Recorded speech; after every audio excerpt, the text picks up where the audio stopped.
Literacy is another important ministry of Runasimi. Many of the Quechua people who live in isolated areas haven't had the opportunity to go to school.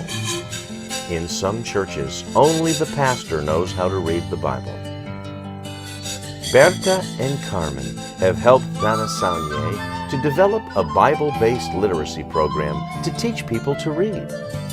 Each reading lesson is based on a Bible story and has a memory verse to learn. Carmen and Berta travel each year to different areas where they train literacy promoters for churches that wish to have literacy programs. There are now over 800 churches with literacy classes in the areas where the Ayacucho Quechua dialect is spoken.